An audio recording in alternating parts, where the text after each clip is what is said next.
بسم اللہ الرحمن الرحیم۔ صرف 5 منٹ کا مدرسہ قرآن و حدیث کی روشنی میں۔ نمبر 1، اسلامی تاریخ۔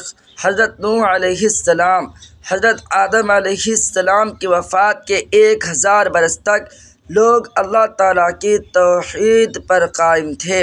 پھر بعض نیک بندوں کے انتقال کے بعد لوگوں نے ان کے مجسمے بنا لیے اور دھیرے دھیرے ان کی پوجا شروع ہو گئی۔ اس طرح پورے عرب میں شرک و بت پرستی کی بنیاد پڑ گئی۔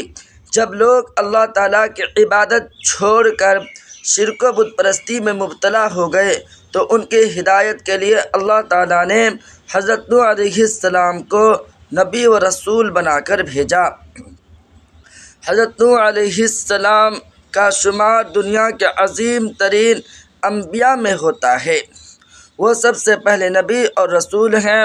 حضرت ادریس علیہ السلام کی تیسری پشت میں حضرت آدم علیہ السلام کی وفات کے 1025 سال بعد فرات کی وادی کے درمیان میں ملک عراق میں پیدا ہوئے۔ اللہ تعالیٰ نے قرآن پاک میں 23 مقام پر ان کا تذکرہ فرمایا ہے۔ نمبر 2، اللہ کی قدرت۔ بادل۔ اللہ تعالیٰ تیز ہواؤں کے ذریعہ بکھرے ہوئے بادلوں کو فضا میں جمع کر کے ایک دوسرے سے ملا دیتا ہے، پھر ان بادلوں کو برف کے پہاڑوں کی شکل دے دیتا ہے جن کی موٹائی سینکڑوں فٹ ہو جاتی ہے۔ ان بکھرے ہوئے بادلوں کو برف کے پہاڑوں کی شکل میں جمع کرنا اور بھاری بادلوں کو فضا میں روکے رکھنا، پھر کبھی ان کو اولوں کی شکل میں گرا کر زمین پر تباہی مچا دینا اور کبھی پانی کی شکل میں برسا کر پیڑ پودوں کا اگانا اللہ تعالیٰ کی قدرت کی کتنی بڑی نشانی ہے۔ نمبر 3، ایک فرض کے بارے میں۔ بیوی کی وراثت میں شوہر کا حصہ۔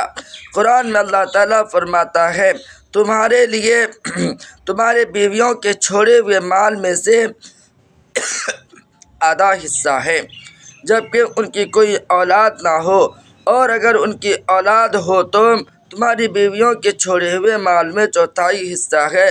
تمہیں یہ حصہ ان کی وصیت اور قرض ادا کرنے کے بعد ملے گا۔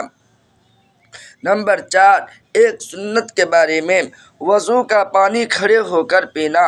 حضرت حسین رضی اللہ عنہ بیان کرتے ہیں کہ ان کے والد حضرت علی رضی اللہ عنہ نے وضو کیا اور وضو کا بچا ہوا پانی کھڑے ہو کر پیا۔ میں نے تعجب کیا، مجھے دیکھا اور کہا کہ تعجب کی کیا بات ہے؟ میں نے رسول اللہ صلی اللہ علیہ وسلم کو اسی طرح کرتے ہوئے دیکھا ہے۔ وضو سے بچا ہوا پانی اور آب زمزم کھڑے ہو کر پینا سنت ہے۔ نمبر 5، ایک اہم عمل کی فضیلت۔ شکریہ ادا کرنے کی دعا۔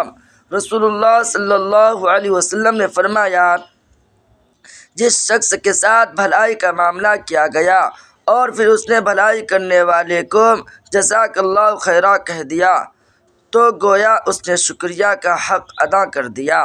نمبر 6، ایک گناہ کے بارے میں۔ جھوٹی گواہی شرک کے برابر۔ رسول اللہ صلی اللہ علیہ وسلم نے فرمایا، جھوٹی گواہی اللہ کے ساتھ شرک کرنے کے برابر ہے۔ یہ بات رسول اللہ صلی اللہ علیہ وسلم نے 3 دفعہ ارشاد فرمائی۔ نمبر 7، دنیا کے بارے میں۔ دنیا کو مقصد نہ بنانا۔ رسول اللہ صلی اللہ علیہ وسلم نے فرمایا، جس شخص کا مقصد دنیا کمانا ہو اور وہ اسی کے لیے سفر کرتا ہو، اسی کے خیال دل میں رہتا ہو تو اللہ تعالیٰ غریبی اور بھوک کا ڈر اس کی آنکھوں کے سامنے کر دیتے ہیں۔ ہر وقت اس سے ڈرتا ہے کہ آمدنی تو بہت کم ہے، کیا ہوگا، کیسے گزارا ہوگا، اور اس کے اوقات کو اسی فکر میں پریشان کر دیتے ہیں، اور ملتا اتنا ہی ہے جتنا مقدر میں ہوتا ہے۔ نمبر 8، آخرت کے بارے میں۔ قیامت کا زلزلہ۔ قرآن میں اللہ تعالیٰ فرماتا ہے، اے لوگو اپنے رب سے ڈرو، بے شک قیامت کا زلزلہ بڑی ہی ہولناک چیز ہے۔ جس روز تم اس زلزلہ کو دیکھو گے تو یہ حال ہوگا کہ ہر دودھ پلانے والی عورتیں اپنے دودھ پیتے بچے کو بھول جائے گی، اور تمام حمل والی عورتیں اپنا حمل گرا دے گی، اور تم لوگوں کو نشہ کسی حالت میں دیکھو گے، حالانکہ وہ نشے کی حالت میں نہیں ہوں گے، لیکن اللہ تعالیٰ کا عذاب بڑا ہی سخت ہے۔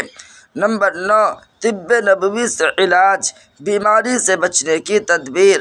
حضرت جابر رضی اللہ عنہ بیان کرتے ہیں کہ میں نے رسول اللہ صلی اللہ علیہ وسلم کو فرماتے ہوئے سنا کہ برتنوں کو ڈھانک دیا کرو، اور مشکیزیں یعنی برتن وغیرہ کا منہ بند کر دیا کرو، کیونکہ سال میں ایک ایسی رات آتی ہے جس میں وبا اترتی ہے، پس جس برتن یا مشکیزے کا منہ کھلا رہتا ہے تو اس میں داخل ہو جاتی ہے۔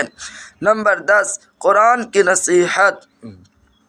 قرآن میں اللہ تعالیٰ فرماتا ہے، اے ایمان والو، تم کئی گناہ بڑھا کر سود مت کھایا کرو، اور اللہ سے ڈرتے رہا کرو تاکہ تم کامیاب ہو جاؤ۔